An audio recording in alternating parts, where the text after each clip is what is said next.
के कंपटीशन में के beauty is the first Indian brand जिन्होंने ऐसा कुशन फाउंडेशन लॉन्च किया है। इस कुशन फाउंडेशन का प्राइस है 1599 रुपीज, ऑलमोस्ट 1600 रुपीज बहुत ही ज्यादा हाई प्राइस है एक ड्रग स्टोर इंडियन फाउंडेशन के हिसाब से। तो मैं देखना चाहती हूँ कि इस कुशन फाउंडेशन में ऐसी क्या बात है जिसकी वजह से इसका प्राइस इतना हाई रखा गया है। एक बात जो अच्छी है वो है कि जो इस फाउंडेशन का शेड रेंज है वो काफी वाइड है, फेयर से लेकर डार्क स्किन वालों के लिए इसमें कई सारे शेड्स हैं, बट स्टिल इतना सारा शेड रेंज होने के बावजूद भी 1600 rupees is quite a huge amount. आज मैं करने वाली हूँ टेस्ट एंड रिव्यू इस कुशन फाउंडेशन का and it better be good. 1600 रुपए में हमें मिलेगा 14 ग्राम ऑफ फाउंडेशन, जो कि मुझे बहुत ज्यादा क्वांटिटी नहीं लग रहा है। मुझे ये देखना है कि इस फाउंडेशन का टेक्सचर कैसा है, कवरेज किस तरह का देता है और इसको अप्लाई करने के बाद जो है बेस किस तरह का दिखता है। डज इट लुक केकी या इट लुक्स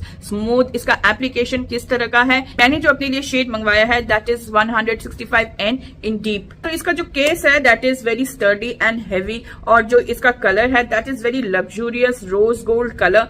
पर इंपॉर्टेंट इसके अंदर का प्रोडक्ट है। इसे खोलने पे this is how it looks. इसके साथ मिलता है this kind of cushion to apply this foundation और इसको खोलने पे this is how it looks. अभी ये फाउंडेशन सील्ड है। इस सील को रिमूव करने से this is the product you get. खोलने पे ऐसे कुछ स्पंज टाइप का मिलता है जिसके अंदर सारा प्रोडक्ट है, सारा फाउंडेशन है। और इस फाउंडेशन को टेस्ट करने के लिए मैं इन ब्लेमिशेस और इन हाइपर पिगमेंटेशन को कवर नहीं करूंगी। आई वांट टू सी कि बिना कंसीलर लगाए ये किस तरह का कवरेज देता है, ये ब्लेमिशेस को कितने हद तक हाइड करता है। इस वक्त मैंने सिर्फ अपने आईब्रोज किया है और अपर लिड पे कंसीलर लगाया हुआ है, बाकी पूरे फेस पे मैं कोई कंसीलर नहीं लगाऊंगी। पर मेरे जो ये माउथ एरिया में डार्कनेस है इसको मैं कलर करेक्ट करूंगी, क्योंकि बिना कलर करेक्ट किए अगर इसके ऊपर हम कोई भी फाउंडेशन लगाएंगे, चाहे वो किसी भी ब्रांड का हो, कितना ही अच्छा फाउंडेशन हो, कितना ही महंगा फाउंडेशन हो, जैसे डार्क पैचे एरिया पे बिना कलर करेक्ट किए फाउंडेशन लगा लिया तो वो ऑक्सीडाइज होगा ही होगा। सिर्फ अपने माउथ एरिया पे मैंने कलर करेक्ट करके जो है डार्कनेस को कवर कर दिया है। लेट्स सी कि ये जो कुशन फाउंडेशन है वो किस हद तक मेरे इन डार्क स्पॉट्स, ब्लेमिशेस और एक्ने मार्क्स को हाइड करता है। इसके इस साइड पे मैं ये जो फाउंडेशन है इस कुशन से अप्लाई करूंगी और इस साइड पे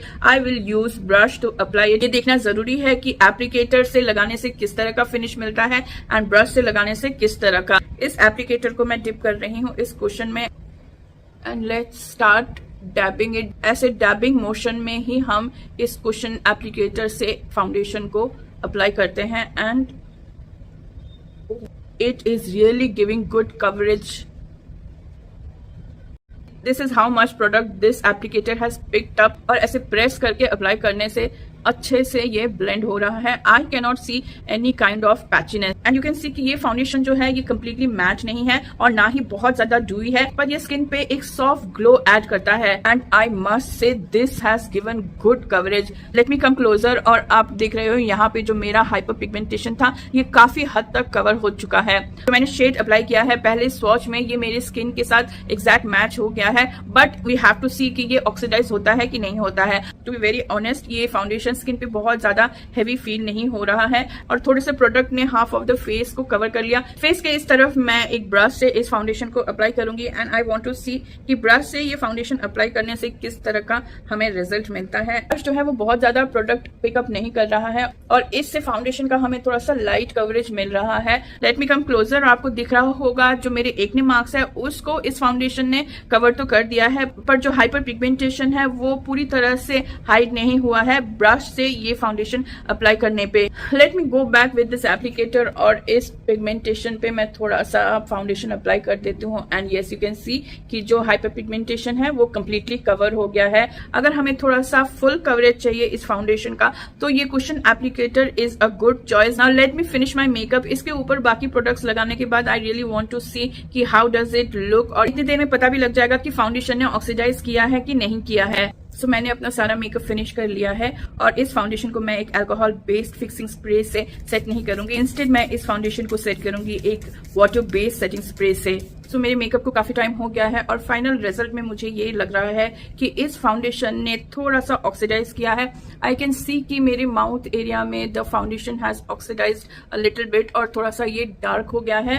तो मैंने शेड लिया है 165N। अगर उससे मैं एक शेड लाइट लेती तो ऑक्सीडाइज होने के बाद मेरा एग्जैक्ट स्किन का मैच हो जाता। अदरवाइज बाकी सारे फेस में कोई और प्रॉब्लम मुझे दिख नहीं रहा है। The foundation is absolutely looking amazing. इसके ऊपर जितने भी बाकी मेकअप प्रोडक्ट्स है बहुत अच्छे से चढ़ गया and the base is looking quite glowy. Of course the finish off the foundation is very good. जो हम ड्रग स्टोर फाउंडेशन लेते हैं जैसे कि मेबेलिन एंड लॉरियल, उससे ये वाला जो फाउंडेशन है दिस इज डेफिनेटली बेटर। पर अगर क्वांटिटी को कंसिडर करे तो आई थिंक कि प्राइस थोड़ा सा ज्यादा है। अगर यही फाउंडेशन 1200 या 1300 के रेंज में होता then this would have been justifiable. Only problem which bothered me is the oxidization of the foundation. थोड़ा सा ज्यादा ऑक्सीडाइज होता है। अदरवाइज अगर आप लोगों को ऐसा कोई फाउंडेशन चाहिए जो ग्लोई, लाइट वेट हो और अच्छा खासा कवरेज दे दे तो you can definitely purchase this foundation. अगर आप लोगों को इस के ब्यूटी कुशन फाउंडेशन और टिल्टेड कुशन फाउंडेशन का कंपैरिजन देखना है देन कमेंट बिलो।